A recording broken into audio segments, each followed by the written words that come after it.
de la transformación de algunos humedales para que vean. Pero en definitiva, ¿y por qué esas formas caprichosas? Es decir, ¿por qué no son cuadraditas las manzanas? ¿Por qué tienen esas formas de riñón? Tienen esas formas de riñón porque los desarrolladores no son tontos. Lo que buscan, como cualquiera que hace un negocio, es maximizar el beneficio. Y maximizar el beneficio en una urbanización significa tener la mayor cantidad de parcelas posibles con frente a cuerpo de agua. ¿Sí? Cuanto más parcelas tengo, una parcela frentista a cuerpo de agua puede valer hasta el triple de una parcela interna. ¿Sí? Por ejemplo, les voy a poner un ejemplo de un emprendimiento que les voy a mencionar más tarde, que se llama Puertos del Lago en el partido de Escobar. El señor Constantini, dueño del Museo Malva y dueño de Nordelta, compró el terreno en el año 2007 por $7 millones, 1.400 hectáreas. Pueden sacar los números de cuánto le salió la hectárea si quieren. Después vende un loteo de 2.000 metros cuadrados frentista a una laguna, $500.000. Como para que se hagan una idea de cuál es el beneficio, el volumen del negocio que está atrás de toda esta transformación. Porque lo que venden estos empresarios es la visual al agua, es decir, tener una vivienda. Yo lamentablemente no la puse, pero tengo un recorte del diario Clarín del suplemento Country que dice: con el barco a metros del living. ¿Por qué? Porque ellos venden las parcelas frentistas al agua con una amarra, es decir, con un muellecito para amarrar el bote y con el bote poder navegar por estas lagunas. Estas lagunas están comunicadas entre sí todas. Yo puedo salir desde esta lagunita chiquita a esta más grande y desde esta más grande al río Luján directamente. Es decir, está todo comunicado, es un sistema hidráulico, es un sistema que en principio regula internamente el agua, pero además permite el movimiento de los botes entre las lagunas. Entonces lo que se vende es una complejización del mercado del suelo de la urbanización cerrada. La urbanización cerrada ofrece eso, vivir en un lugar con una cierta seguridad y una cierta protección, ¿verdad? Esa es la figura. En algunos casos también la imagen del verde, el volver a la naturaleza y demás. Aquí lo que se vende es la posibilidad de tener una parcela con frente a un cuerpo de agua, que de natural no tiene nada porque, como les dije, se produce totalmente de manera artificial.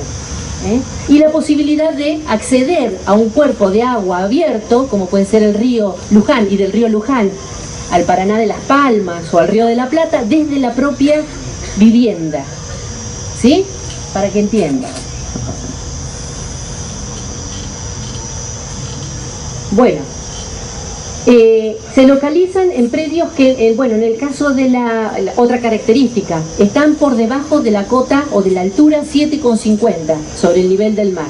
Ustedes saben que la altura del nivel del mar se mide con un mariógrafo que está ubicado en Punta Mogotes, en Mar del Plata.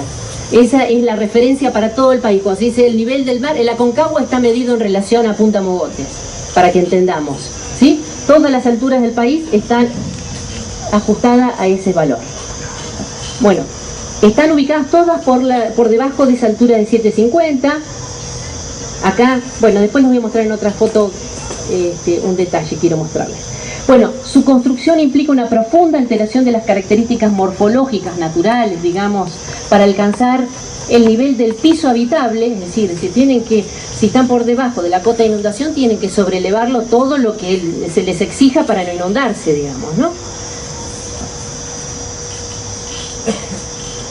Producen una drástica transformación destructiva de ecosistemas ligados a los humedales. Piensen que esto era igual a esto o a esto. Por eso cuando dicen nosotros no transformamos el humedal, no vamos a generar modificaciones, es una gran falacia, es una gran mentira. El humedal desaparece de manera absoluta. En su mayoría los cuerpos de agua están conectados a cursos de agua naturales, que es lo que les decía recién, y cuentan con un sistema de regulación interior y defensas polderizadas externas. ¿Qué significa esto? Que los emprendimientos no solamente están sobreelevados, sino que además están protegidos por un terraplén perimetral que los que los circunda y que de alguna manera los protege del ingreso del agua desde el exterior. Bueno, esta es la cuenca del río Luján, que tiene 130 kilómetros de longitud, atraviesa 13 partidos, Capital Federal está aquí, ¿sí? Para mostrarles un poquito de qué estamos hablando. Esa es la cuenca. Esas son las urbanizaciones cerradas de toda la región, lo que está en negrito. Esta es la ruta 8, esta es la ruta 9. Esta es la zona que yo estudié, la cuenca baja, comprendida por la ruta 8. Esas son las urbanizaciones que están comprendidas entre la ruta 8 y el río Luján. Pero no todas, porque este es un mapa de curvas de nivel, es decir, de altura. No todas están comprendidas por esto, sino aquellas que están por debajo de esa altura de 7,50 metros. Es decir, todo lo que esté de esta curva verde para allá se inunda, es humedal. Sin embargo, todo eso amarillo que está ahí metido está sobre el humedal.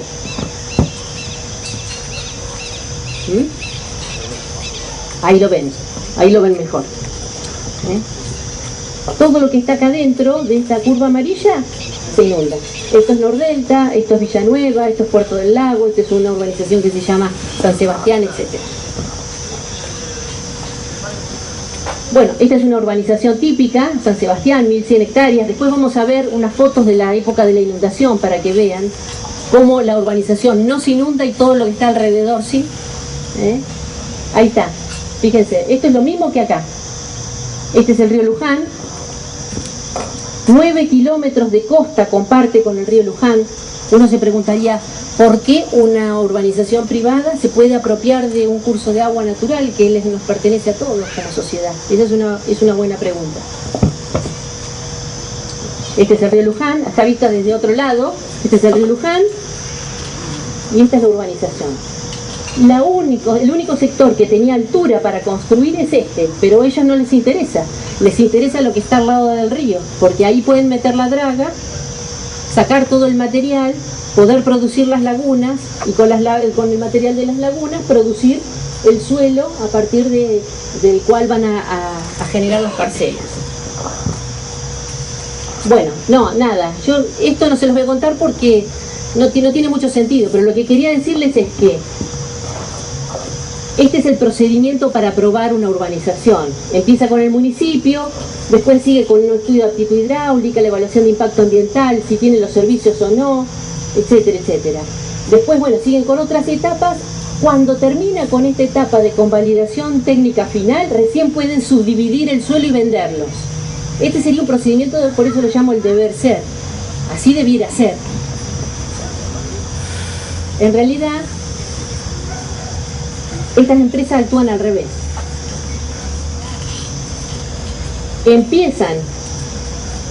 Lanzan la venta de los lotes sin tener ninguna factibilidad.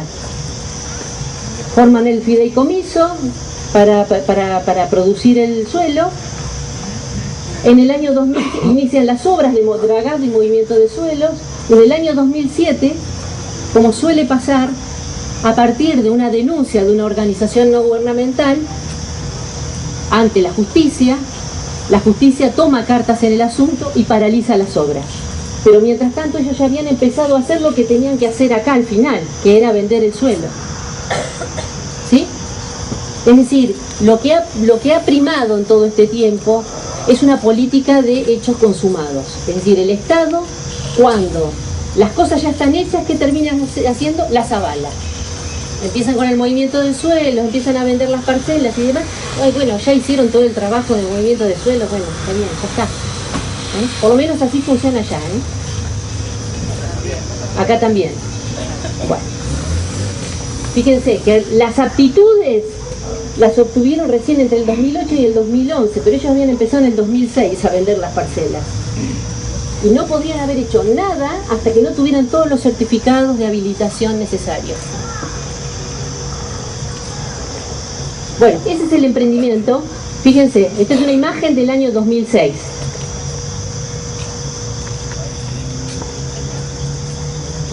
2007, 2008, no tenía todavía ninguna habilitación, ya habían hecho todas las lagunas, 2010, 2011. Bueno, este emprendimiento en particular, de 1.100 hectáreas, imagínense, estamos hablando 10 veces más grande que Amarras, no cumple con la ley 6.253 de protección de los desagües naturales. No cumple con la localización, porque para poder habilitarlo tuvieron que hacer una ordenanza de excepción. No cumple con la localización. No cumple con la ley 11.723 de Ley General del Ambiente.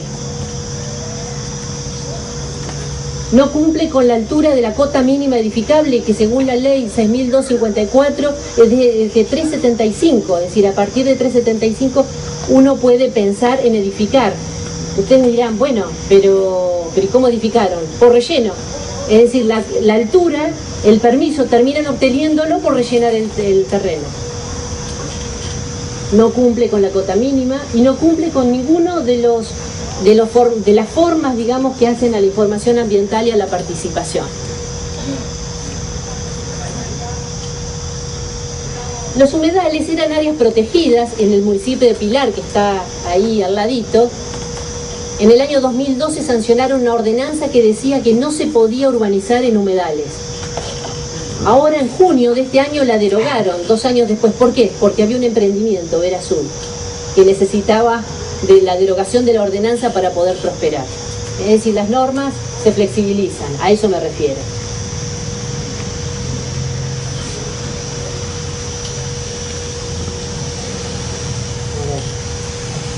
Vamos a ver algunas fotos.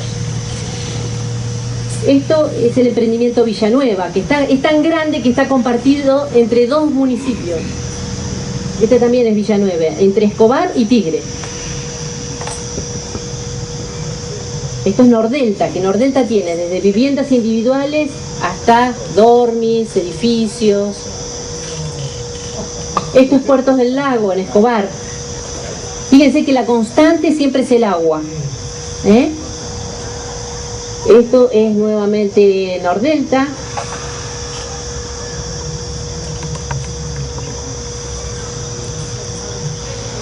Nordelta otra vez.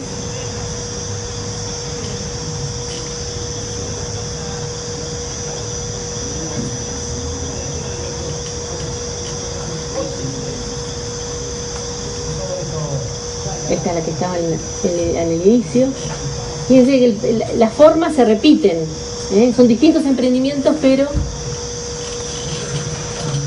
¿qué transformaciones producen? En principio, transforman ámbitos socialmente valiosos como los humedales. Los humedales, ustedes saben, ¿qué son los humedales? Digamos, son ecosistemas y en general están saturados de agua de manera permanente o semipermanente, que tienen una vegetación característica, pero que cumplen una cantidad de funciones que se llaman beneficios ecosistémicos, como son reguladores de la temperatura, generan microclimas, son esponjas, son lugares donde los acuíferos subterráneos, de donde después tomamos el agua para consumir en nuestras viviendas, se absorbe, es el lugar de absorción del agua. Son ámbitos que cumplen funciones reguladoras frente a las crecientes, es decir, cuando crece, se produce una creciente extraordinaria o una inundación, el humedal es lo primero que naturalmente se inunda y esa es la función que cumple. Son corredores de biodiversidad, es decir, tienen una fauna y una flora que les son particulares. Y por último, tienen un gran valor paisajístico, que también se pierde, porque si yo cambio el humedal, por eso que les acabo de mostrar, el humedal ya no está. Bueno, en segundo lugar, producen un gran dispendio de suelo, un consumo exagerado de suelo, porque estas urbanizaciones suelen tener parcelas grandes, no son de parcelas pequeñas, son de parcelas que como mínimo tienen 600 metros. Entre 600, 2000 y en algunos casos más superficie metros de cuadrada, ¿no? Producen, bueno, como les decía, un avasallamiento de los bienes comunes como los humedales, y lo peor del caso es que no solo los avasallan, sino que es el argumento de venta, es decir, lo que yo te estoy vendiendo es la posibilidad de acceder a un lugar de la naturaleza prístina, que de naturaleza prístina no tiene nada, ¿no? Bueno, genera una desaparición permanente de paisajes, el riesgo de inundaciones, como vamos a ver, y sobre todo injusticia ambiental, porque en la medida en que yo afecto los humedales, y esos humedales, al estar afectados, no cumplen con esas funciones que yo les había dicho antes, sino que por el contrario, al estar avasallados, ese efecto esponja del que les hablaba hoy desaparece, los lugares que están en las proximidades, que son aledaños, generalmente barrios populares, sectores con mayores dificultades, digamos, para el desarrollo de la vida, son los afectados, los más directamente afectados por las transformaciones que este tipo de emprendimientos causan. Por lo tanto, hablamos de injusticia ambiental. Lo que se genera es una injusticia ambiental. En pos del beneficio de unos pocos, se produce el perjuicio para unos cuantos.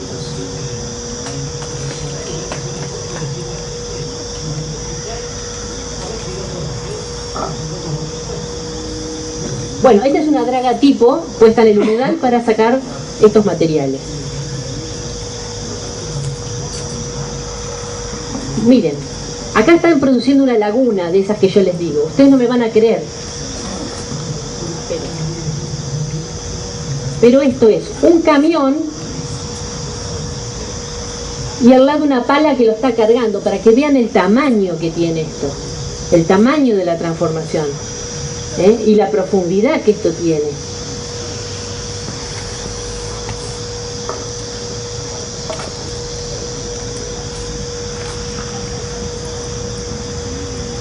Bueno, este es un emprendimiento que se llama Puertos del Lago o Nordelta 2 porque es del mismo empresario. Cuando yo les digo que el Estado colabora en esto, se les cuento un poquito. Constantini, el dueño de este mega emprendimiento de 1.400 hectáreas en Escobar, compró el suelo, como les decía, en el año 2007 a 7 millones de dólares. Lo aguantó, lo compró y lo aguantó. Esperó, hizo lobby, supongo, lobby, digamos, se acercó al municipio, trató de seducir al intendente, a los concejales, de la importancia de modificar las normas de usos del suelo, para que, ¿por qué? Porque el terreno que él había comprado era estaba en una zona en la cual él no podía hacer esto. Entonces él lo compró, hizo toda la tarea de lobby en el municipio durante 3 años, y en el año 2010, un 24 de diciembre de 2010, como suele pasar muchas veces, se sanciona una ordenanza que la habilita a Constantini a realizar este emprendimiento. Por eso digo, las condiciones institucionales juegan, es un factor muy importante. Bueno, ahí tienen, para que vean las dimensiones que tiene la transformación del humedal.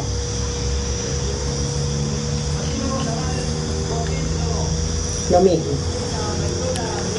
Por eso cuando el argumento de las empresas es acercarte a la naturaleza, vení a disfrutar del verde, ¿no?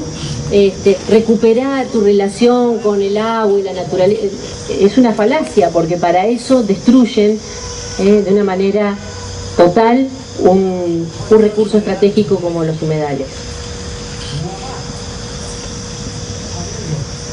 Aparte la cantidad de la inversión, imagínense, para tener semejante cantidad de máquinas trabajando, ¿no?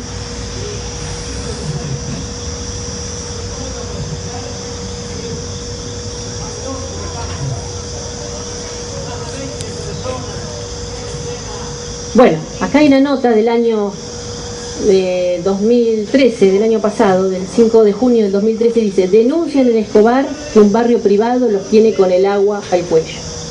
Unas vecinas que denuncian que desde que está el barrio privado, de estas características, eso es lo que se está inundando con mayor frecuencia. Todas las tunas, aquí Marcelo es del barrio Las Tunas, este es el paredón, ¿este paredón cuál es? Porque la foto no lo dice, es de... ¿De cuál? Nordelta. Nordelta, ¿no? Sí, yo creo que es Nordelta. Bueno, fíjense esto. Este es un barrio que Las Tunas tiene 50 años por lo menos, ¿no, Marcelo? Sí, sí. O más también. 50 años de historia. Lo que tenía enfrente, donde hoy está Nordelta, era humedal, era un campo abierto, a donde me decía Marga, una de las vecinas, que ella cuando era chica iban a hacer picnic al humedal. Sí. Quiero comentarte algo. Dale, dale. Perdón, perdón. Buenas noches. Buenas noches, voy a robar un pequeño, para hacer una acotación. Constantini también es dueño de un frigorífico que está en Las Tunas. Y se está haciendo un canal aliviador para él, pero no para el barrio. Sí, tal cual, tal cual. Bien. Desde que está el barrio, desde que está construido Nordelta, lo que hicieron fue, fíjense, hay una diferencia de 2,5 metros, por lo menos 3, desde el suelo. Fíjense, la calle pasa por acá, este chico tiene casi hasta las rodillas el agua, y miren toda la diferencia todavía que hay. Esto es un terraplén perimetral, es decir, han rellenado con tierra para que el agua no ingrese en ocasión de lluvias al barrio cerrado, y además han hecho un muro, con lo cual, bueno, sé que los muros los han derribado en alguna ocasión, ¿verdad? 100 metros de muro hemos derribado. Lo han derribado para que el agua pueda escurrir, porque como bien dicen los vecinos del barrio Las Tunas es la pileta de Nordelta, ¿no? Es decir, cada vez que se inunda y afecta a todos los vecinos de Las Tunas. Y en Las Tunas viven aproximadamente unas 40.000 personas, para que tengan una idea, la magnitud de la gente que está afectada. Bueno, este es un terraplén perimetral que yo le saqué a un barrio que se llama El Cantón, en Escobar también. Fíjense, esto tiene unos 8 o 10 metros de altura. El terraplén protege a la urbanización del ingreso de agua desde el exterior. Y también, como les decía antes, actúa como si fuera un dique. ¿Sí? Bueno, esto es el resultado de las inundaciones, pero tengo algunas fotos. Este es el barrio San Sebastián que les había mostrado hoy al principio. Lindero al río Luján, con 9 kilómetros de costa del río Luján. Fíjense esto. El barrio no ha sido afectado por la inundación. Esta foto es del día 3 de octubre. Perdón, 3 de noviembre pasado, hace un mes. El agua, ¿por qué? Porque, a ver, vamos a contar una cosa. El río tiene lo que se llama una planicie de inundación, que es hacia donde naturalmente el río desborda cuando hay demasiada agua. Es decir, el agua va encauzada, va por el río, por el cauce del río, pero cuando hay una creciente el río desborda hacia los laterales y tiene lo que se llama una planicie de inundación que naturalmente se inunda. Ahora, ¿qué han hecho estos barrios? Este barrio, este mega barrio, 1.100 hectáreas, ocupó toda la planicie de inundación sobre la margen derecha del río. Entonces, cuando el agua viene de allá, Luján está por allá, cuando el agua viene bajando, el agua se encuentra con un obstáculo, ¿sí? Encuentra que está taponado, la mitad por lo menos de la planicie de inundación está tapada. Entonces, ¿qué empezó a hacer? Empezó a ocupar la